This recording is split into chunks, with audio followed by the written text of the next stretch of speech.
The first scene of the film introduces us to Marianne, who challenges her teacher surrounding his teaching techniques. It leads to her rebelling, and leaving the classroom, deciding against going to the principal's office and heading home instead. Fellow classmate Connell heads over to her house, not long after, and the two discuss their mock exam results, until Connell's mom Lorraine takes him home. Marianne finds herself berated by the other kids, and moaned at by her mother when she returns home. This girl really can't catch a break. Her brother Alan joins in too, and teases his sibling about her social life, going on to force her to walk to school in the pouring rain while he picks his friend up instead. At school, a drenched Marianne arrives late, but despite the other kids teasing her, she holds her own and hits back with clever comebacks for each of them. Connell watches from afar, admiring her tenacity, before speaking to the girl in private about her outburst. As they keep talking, she admits to liking him and how he's the only one who actually talks to her. After watching his football match, Marianne heads home where Connell arrives and they discuss their common interests. When Connell mentions how it's different for her, given she has no friends, she steers the conversation back to her feelings toward him. Connell brings up his friendships and how awkward it would be at school if they were together, so instead she proposes they keep it a secret. It's enough for him to kiss her before leaving and going to the party. The next day, Connell and Marianne keep up their hidden romance, with Connell suggesting she can come over to his house Saturday to hook up properly. Next day, Marianne heading over to Connell's house, and when she arrived to Connell's house, they talk about their interests. He struggles to formulate an opinion on exactly what he wants, whereas he openly admits that she always has an opinion. They say opposites attract, and this is enough for them to start stripping off and hooking up. It's intimate, awkward, and incredibly realistic as the duo talk and have sex together. The next day at school, Connell's friends berate Connell for not telling him about his free house, but he remains cool, doing his best not to show his feelings for Marianne as they hook up repeatedly after school. This hooking up sees both their feelings, and start to deepen for one another as they sit on the beach talking, and lie in one another's arms after sex. Later on, he opens up about putting law down as a subject and admits he doesn't know why he's doing it. Instead, Marianne suggests him to choose English and switch colleges given that's what he's actually passionate about. At school the next day, Connell's friend Eric teases Marianne, eventually calling her ugly and flat-chested. Connell struggles to keep a level head upon hearing this and heads over to check on her later in the day. They talk about the ghost house everyone used to frequent, and Marianne asks him to take her to Ghost House, and he agrees to take her up to see it, where they discuss their feelings for one another. Suddenly Marianne said, "I would lie down here, and you could do anything you wanted to me." Connell doesn't understand what this means, and said he really like her. Marianne said, "So you don't mind that I'm ugly and flat-chested?" Connell said that he is sorry for his friend's behavior towards her. Then they got close, they kissed, and they left that place. At night Marianne is getting ready to party, she dressed up and ready to go out, but her mother and brother show disdain at her outfit, convinced that she's going to embarrass herself. However, Marianne is going to the party anyway. In the club, Connell can't keep his eyes off Marianne as he stands at the bar with the other guys. When Marianne heads back over, Pat tries to dance with her but she pulls away, eventually heading outside where she ends up crying given he groped her, and was a little too forceful. Connell offers to drive her home and just before she leaves, she thanks Karen for being so kind. Marianne agrees to stay over his house that night where she opens up to him, and admits that her father used to hit her mother. Connell tells her he loves her, and never gonna do such a thing to her.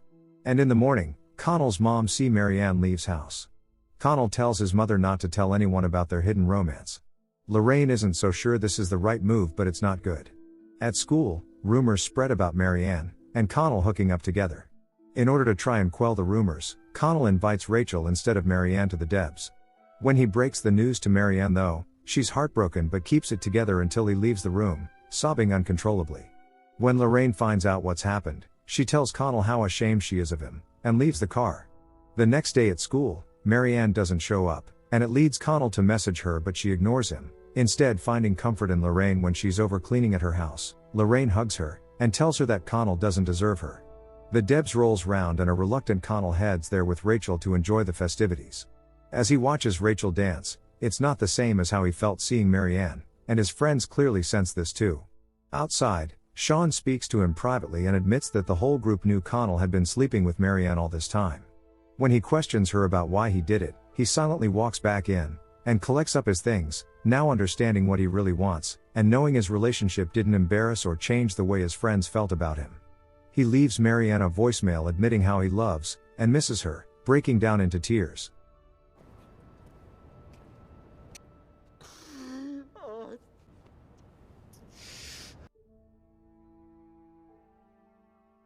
The next scene opens sometime in the future, after Connell's initial breakdown outside the Debs. Connell starts studying at Trinity, and rents a room in Dublin from the guy named Neil. Walking through the college floors, Connell now finds himself alone, and reads every chance he gets, feeling overwhelmed in the presence of so many bright, academic minds. When he heads back home, Sean sits with Connell and asks about college. Connell doesn't seem very happy with college life, and said it's alright, and asks him about his life and job, but Sean also doesn't seem very happy with his job and life. Sean tells him not to waste his gift and to enjoy his time away. Heading back to his house in Dublin, Connell tries to make more of an effort and joins his roommates for a beer. The next day Connell discusses with his friends from college about Nazis, and Gareth invites Connell along to the debating society party. At the party, Gareth asks Connell where he is from, and Connell says he is from Silgo. Then Gareth said, "Oh, my girlfriend also from Silgo." After a while Connell saw Marianne, who happens to be in with the crowd, and incredibly popular. She's also going out with Gareth, but there's clearly something unresolved, and raw between them that instantly starts to spark when they talk again. Connell doubts himself though, and as the party draws to a close, Marianne happens to be deep in thought the next day. Later on, one of Marianne's friends, Teresa, asks for Connell's number, and she hands it over. After another party with her friends, Marianne messages Connell that night. After that, Connell calls her and they talk about how much they miss each other. Marianne is thinking how nice to see him again, and they discuss the possibility of hanging out more, as she tells him she missed having him in her life. Next day, Connell visits Marianne, and he tries to fit in with her social group, but sometimes pieces just don't fit together, no matter how hard you try. Marianne in particular has difficulties with her feelings for Connell now that he's back in her life, while he struggles to match their same wavelength as her new friends. When Teresa shows up, Connell takes her home as Marianne learns about this, and seems to be a little jealous. This also causes issues with Gareth too, whom she starts to drift away from given Connell is more desirable. After acing his exam, Connell is the talk of the campus, but when he sits with Marianne in private, he discusses how he's struggling to fit both of his lives together. Torn between his old life back home and his new one on campus, the only constant happens to be Marianne, and she's the only one who he can truly connect with. Eventually they talk about what happened between them in the past, and the conversation turns to Debs, and how that night changed both their fortunes. He apologizes wholeheartedly to her, and the two start to connect again. This ultimately sways Marianne's opinion, and she breaks up with Gareth. After telling Connell about what happened with Gareth, they arrive at the party together.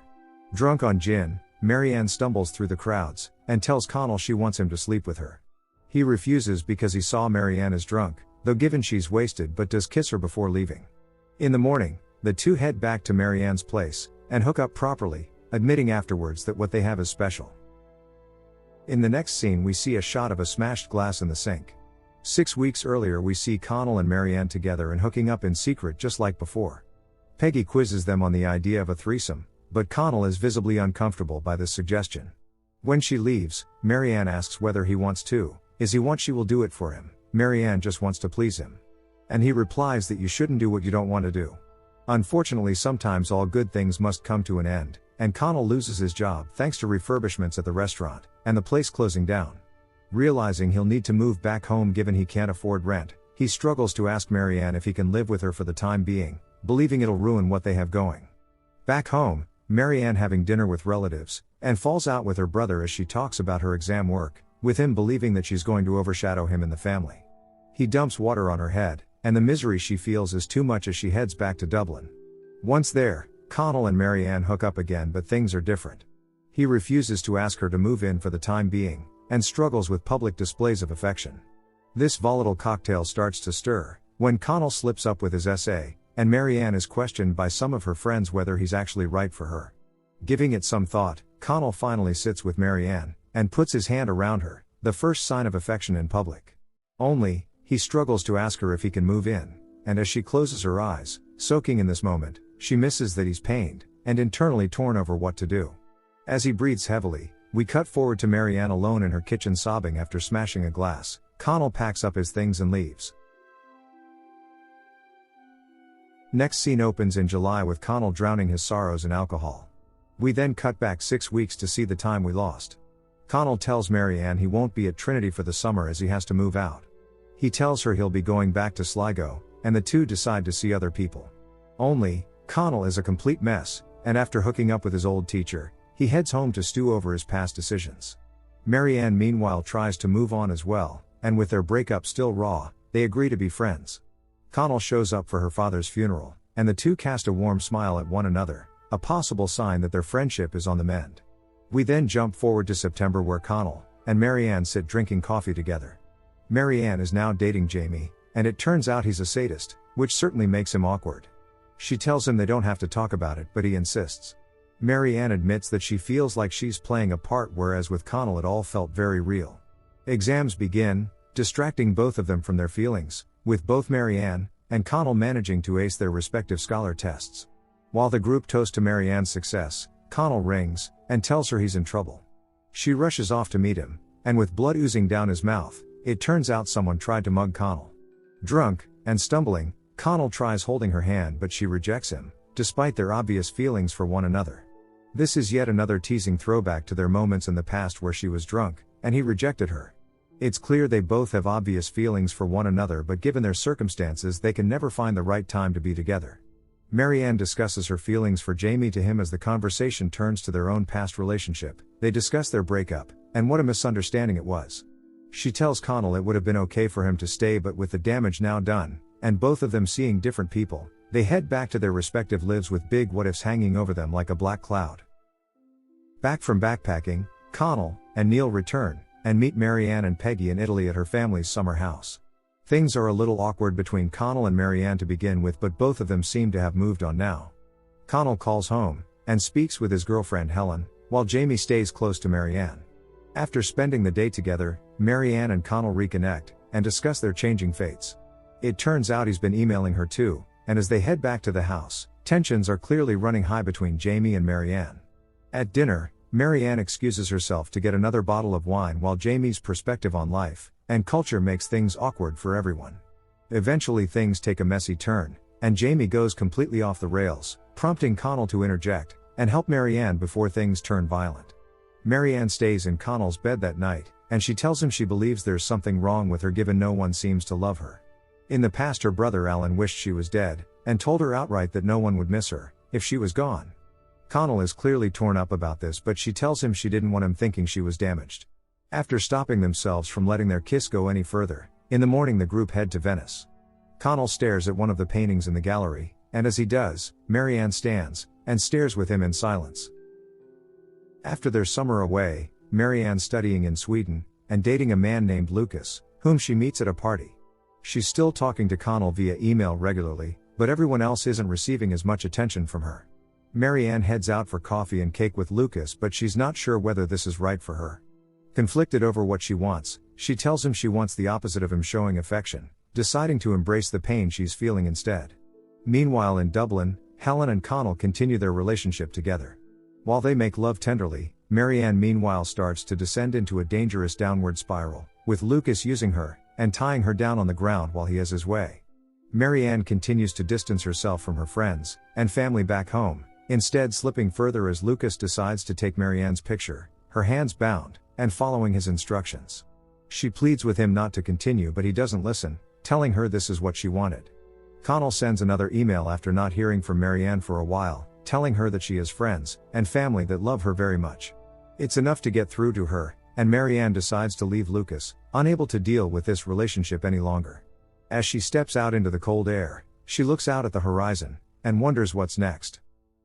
Saving Marianne from her slippery slope to despair isn't enough to protect Connell, as he heads to therapy and discusses his issues. Before this though, we cut back and see the moments leading up to this scene. Connell's friend Rob has killed himself, but Connell feels responsible for his death, given he didn't reply to Rob's last message. The therapist tells him he's not to blame and it's not his fault. At the funeral, Marianne arrives to lend her support and they both hug one another, perhaps too long given Helen holds Connell's shoulder and snaps him out of his trance. After an awkward encounter by the buffet table, Helen confronts Connell about his feelings for his ex-lover before eventually breaking up with him. At therapy, Connell discusses Marianne and how they see the world in a similar way. Given she's away for a year, he has a problem clicking with other people, but with her it feels natural. He opens up completely, and starts crying as he realizes he can't get his old life back again, believing his current life doesn't compare. Back home he talks to Marianne about anger, and their feelings surrounding Rob and what sort of person he actually was. After that, they both, Marianne and Connell, admit to missing each other. Next scene opens in August with both Connell and Marianne back in Sligo hanging out together. Their newfound friendship is something both of them struggle with, and given the obvious feelings they have for one another, they cave to their own desires and start having sex. Only, it's different this time. Marianne asks whether Connell will hit her, but he refuses, shattering their lustful mood immediately. Marianne's been so used to sleeping with men that have hit her or used her, the whole notion of love making tenderly is clearly something she struggles with. Embarrassed, she leaves the house, and heads back home despite Connell pleading for her to stay. Instead, she heads back home where a drunk Alan confronts her over Connell. He tells Marianne not to see him anymore given Connell's depression, and how everyone is talking. "God forbid I care what anyone thinks of me," she says as Alan loses his temper, and smashes a bottle on the floor. With Marianne's mother sitting nonchalantly in the living room as this scene unfolds, Alan chases her through the house, and pushes a door in her face, breaking her nose. Marianne phones Connell, and he comes over to help, seeing the blood gushing from her face. After some strong words for Alan, he promises no one will hurt her again and confesses his love. In the next scene, Marianne encouraging Connell to submit his fiction work. He's not so sure though, but as they drive together things seem to be looking up for our couple. Surrounded by all her friends, Marianne celebrates her birthday, but given what happened with her family, they're obviously not present. Although she puts on a brave face for her friends, and laughs through the celebrations, back home Connell sees her true emotions, and tries to comfort her. When they make love again though, this time it's tender and straightforward. There's no kinks, no pain, no bondage, just love. Sex has been a recurring theme throughout this series, and every time it's shown a different side to our characters. From the awkward early moments of these two hooking up in those early episodes, through to the different sexual partners they've both had over the years, this instance is probably the most meaningful out of all that we've seen. Connell applies for a creative writing program in New York, and as he incredulously looks at his emails, some time later, he realizes he's been accepted to their program.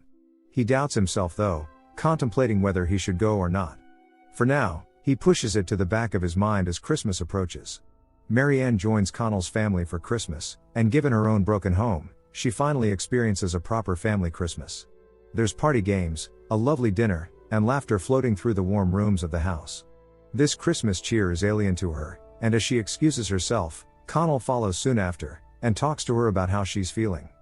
New Year celebrations arrive not long after, and with it, a meaningful and well-written segment for our couple. These two have weathered the storm, and come out the other side stronger. Connell puts his arm around Marianne and kisses her passionately at midnight. Although they're clearly wrestling with demons, for now at least they're content and happy in those fleeting moments of euphoria. In the aftermath of this, Marianne and Connell discuss New York. It's never been the right time for these two to stay together for an extended period of time, and as the episode closes out, Connell decides to leave for New York while Marianne stays behind, promising one another that they'll be okay, which is where the episode ends.